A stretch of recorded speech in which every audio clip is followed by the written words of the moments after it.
এই রাস্তা আমার পরিকল্পনা আছে, বড় ধরনের টেন্ডার মাফিক কাজ করা হবে। সেই ক্ষেত্রে আমাদের দীর্ঘ পরিকল্পনা মাফিক এটা দেখা যাচ্ছে সাময়িকভাবে। আপনি রবিন সাহেব আমাকে পরামর্শ দিলেন যে আপনারা একটা লিখিত দেন। রবিন সাহেব আসলে উনি ওভারঅল আমাদের 60 নম্বর ওয়ার্ডের যে সমস্যাগুলো আছে সেগুলো নিয়ে সবসময় খোঁজ খবর নেন। আমাকে মাঝে মধ্যে ফোন দিয়ে জিজ্ঞেস করেন যে আঙ্কেল ওই কাজটা হয়েছে কিনা, কি সমস্যা আছে কিনা, সেগুলো আপনারা ফাইন্ড আউট করে দেখেন। শনি রাকড়া এলাকার পলাশপুর, জোড়াখাম্বা এবং শনি মন্দির এলাকার পানি চলাচলে বিঘ্নতা সৃষ্টি হয়। শনি রাকড়া থেকে কিন্তু এইদিকে পানি নামতে পারে না, বিদায় জনভোগান্তিতে পড়ে পলাশপুর, শনি রাকড়া, জোড়াখাম্বা এলাকার লোকজন। ঢাকা মহানগর দক্ষিণ বিএনপির সদস্য সচিব তানভীর আহমেদ রবিনের উদ্যোগে তিনি আজকে শনি রাকড়া আন্ডারপাসের একটি ড্রেনেজ ব্যবস্থা করেছেন। অর্থাৎ জনস্বার্থেই আজকের এই ব্যবস্থাটি করা হয়েছে। দক্ষিণ সিটি কমিশনের থেকে আজকে এখানে লোকজন এসেছেন, ড্রেনেজ ব্যবস্থা করবেন যাতে জনভোগান্তি না হয়। আমরা সেই দৃশ্যটুকু আপনাদের সামনে তুলে ধরবো। দর্শক, আপনারা আমাদের সাথেই থাকুন। আসলে এটা আজ থেকে 3 বছর আগে এই আউটলেটের কাজ করা হয়েছিল। আমাদের পলাশপুর একটা বৃহত্তর এলাকা, মহল্লা, প্রায় এখানে আপনার 10-15 হাজার লোক বসবাস করে। আর মহল্লাটা অনেক বড়, পলাশপুর এরিয়াটা অনেক বড়। তো একটু বৃষ্টি হলে দেখা যায়, আমি এর আগে 3 বছর আগে এই আউটলেটের কাজ করাইছিলাম, তখন এই ভারী যানবাহন যাওয়ার কারণে পাইপগুলো ভেঙে চাপাই গেছে। এখন আর পানি বের হয় না। পানি বের না হওয়ার কারণে এখন বৃষ্টি হলে এলাকার পানি সরে না, রাস্তায় হাঁটু পানি পরিমাণ হয়ে যায় কিছু কিছু রাস্তায়। মেইন রোডের পাইপ পাকার কারণে পাইপের আউটলেট নাই, আউটলেট না থাকার কারণে পানি সরে না, পানি না সরার কারণে বৃষ্টির পানি ওই যে মহল্লায় জমে যায় পুরোপুরি। তো এখন আমরা আবার স্টেপ নিলাম যে কেন পানি যাচ্ছে না। তো আউটলেটের কাছে আইসা দেখি যে এখানে আউটলেট টোটালি বন্ধ। এখন আমি বিগত কয়েকদিন ধরে আমাদের সাবেক সংসদ সদস্য আলহাজ সালাউদ্দিন আহমেদ সাহেবের ছেলে জনাব তানভীর আহমেদ রবিন সাহেব, ঢাকা দক্ষিণের সদস্য সচিব, ওনার উদ্যোগে ওনার সাথে পরামর্শ করে প্রশাসক মহোদয়ের সাথে দেখা করছে। উনি কিন্তু 60 নম্বর ওয়ার্ড এবং ঢাকা 4-এর নির্বাচনের ইশতেহারে উনি আমাদের এলাকার বিভিন্ন সময় উঠান বৈঠক করে বিভিন্ন সময় বিভিন্ন এলাকার সমস্যাগুলো ইনভেস্টিগেশন করে উনি পয়েন্ট আউট করছেন, করে সেগুলো নোট আকারে করে রেখে দিচ্ছেন। তারপরে 1 বাই 1 এখন উনি মাঝে মধ্যে আমাকে নির্দেশ প্রদান করেন যে আপনি এলাকায় ঘুরে ঘুরে দেখেন কোন এলাকায় কি সমস্যা আছে, সেগুলো বের করে নেন। তো বিগত কিছুদিন আগে আমি আমাদের এলাকায় উনিও দেখছেন, আমাদের এলাকায় যত পর্যাপ্ত পরিমাণের নেই, ক্লিনার নেই, ঝাড়ুদার নেই। যেখানে আমাদের 100 লোকের প্রয়োজন সেখানে আছে মাত্র আমাদের 19 জন। সেক্ষেত্রে তখন আমাকে রবিন সাহেব রবিন সাহেব আমাকে পরামর্শ দিলেন যে আপনারা একটা লিখিত দেন, প্রশাসক লিখিত দেন, আমি সুপারিশ করে দিব। ওনার মতামতের ভিত্তিতে পরবর্তীতে আমি একটা দরখাস্ত ফরওয়ার্ডিং লিখে ওনার সুপারিশ নিয়ে আমি প্রশাসক সাহেবের কাছে দিই। সেটা এখনো প্রক্রিয়াধীন অবস্থায় আছে।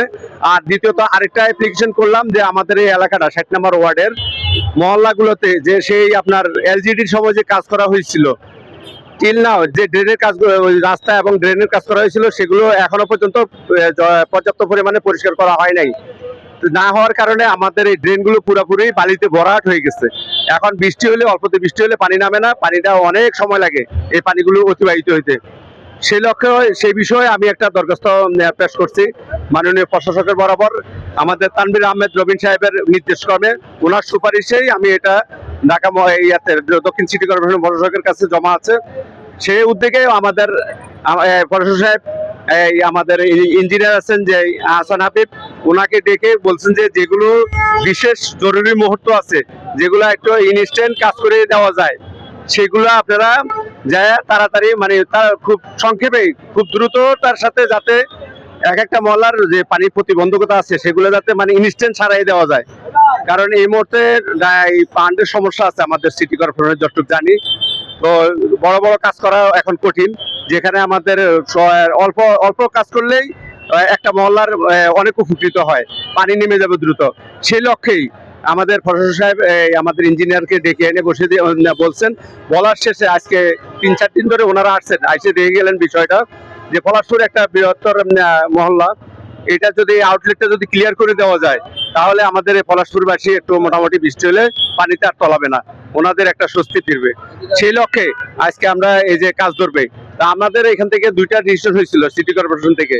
একবার বলছিল যে এটা পাইপ বসানো হবে, তো 2-3 বছর আগে এখানে পাইপ বসানো হয়েছিল, যেহেতু এখানে ভারী যানবাহন চলাচল করে সেই পাইপটা ভেঙে মানে ট্রাকের চাপায়, যেমন রডের গাড়ি যায়, তারপর সিমেন্টের গাড়ি যাওয়ার কারণে, ভারী যানবাহন যাওয়ার কারণে ওই পাইপ বসে গেছে।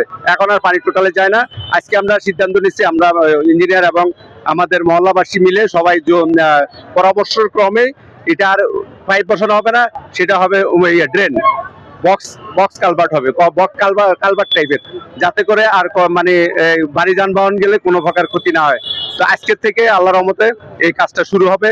এই জন্য আমি আমাদের মাননীয় প্রশাসক সাহেবকে ধন্যবাদ জানাই, সেই সাথে আমাদের আলহাজ তানভীর আহমেদ রবিন সাহেবকে ধন্যবাদ জানাই, এবং আমাদের যারা প্রকৌশলী সাহেবরা আছেন অক্লান্ত পরিশ্রম করতেছেন, ওনাদেরকেও আমি আমার অন্তঃস্থল থেকে ধন্যবাদ জ্ঞাপন করি।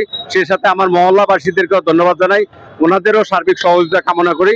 ওনারা এই কাজের জন্য আমাদের এই যারা কাজ করবে তাদেরকে সহযোগিতা করবে, যাতে করে কোনো প্রকার কাজে কোনো ব্যাঘাত না ঘটে। রবিন সাহেব আসলে উনি ওভারঅল আমাদের 60 নম্বর ওয়ার্ডের যে সমস্যাগুলো আছে সেগুলো নিয়ে সবসময় খোঁজ খবর নেন, আমাকে মাঝে মধ্যে ফোন দিয়ে জিজ্ঞেস করেন যে আঙ্কেল ওই কাজটা হয়েছে কিনা, কি সমস্যা আছে কিনা, সেগুলো আপনারা ফাইন্ড আউট করে দেখেন। তো উনি ওনার নির্বাচনী অঙ্গীকারগুলো উনি পুঙ্খানুপুঙ্খভাবে পালন করে যাচ্ছেন। কতটুকু দৈর্ঘ্যটা কতটুকু হবে? 33 ফিট। 33 ফিট। আর এই যে প্রস্থ? ভিতরে ক্লিয়ার রাখবো 3 ফিট, যাতে পানিটা আমার প্রপারলি যেতে পারে। আর এটা রড দিবেন না? নিচে যেহেতু এটা ব্যস্ততম রাস্তা, দ্রুত কাজ শেষ করতে হবে। যদি আমি আরসিসি নিচের লেভেলটা করতে যাই সেক্ষেত্রে সময় সাপেক্ষ হবে। আমি নিচের থেকে 20 ইঞ্চি ওয়াল গাঁথবো, উপরে স্ল্যাব করবো। কিন্তু যদি এটাই যেহেতু ভারী যানবাহন চলাচল করবে, সমস্যা সেই লেভেলেই করবো, যাতে আপাতত দৃষ্টিতে আমাদের সমস্যা না হয়। এই রাস্তা আমার পরিকল্পনা আছে, বড় ধরনের টেন্ডার মাফিক কাজ করা হবে। সেই ক্ষেত্রে আমাদের দীর্ঘ পরিকল্পনা ভেবে এটা সাময়িকভাবে একটা আমাদের যে প্রতিবন্ধকতা সৃষ্টি হচ্ছে সেটা যাতে সুফল পায়। একই সাথে আমাদের এই রাস্তাটা পুনর্নির্মাণের ক্ষেত্রে তখন পরিপূর্ণভাবে এটা নির্মাণ করা হবে। ধন্যবাদ।